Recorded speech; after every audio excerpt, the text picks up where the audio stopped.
ma rabtaa inaad noqoto network engineering ma laadahay meel aad wax ka bilowdo mase waad ku wareersan tahay duruusta kala duwan ee ku saabsan network engineeringka haddaba hawalwelin waxaan kuu diyaariyay course dhammaystiran oo aad kaga bogan doonto barashada computer networkingka laga bilaabo asaaska ilaa heerka xirfadaha ah haddii aad si daacad u dhammaysato casharadan waxaan hubaa inaad noqon doonto qof si qoto dheer u fahmay sida shabakadaha kombiyuutarada ay u shaqeeyaan isla markaana awood u yeelan doona inuu ganacsi ka furto ama uu la shaqeeyo shirkadaha isgaarsiimaha iyo waxyaalaha la xiriira networking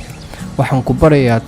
tallaabo adigoo adeegsanaya Cisco Packet Tracer software awood leh oo lagu dhisi karo barnaamijyo badan oo internetka la xiriira ama networkingka sidoo kale haddii aad rabto inaad barato cilmiga tiknoolajiyada casriga ah ku soo bir channelkeena Islamic Som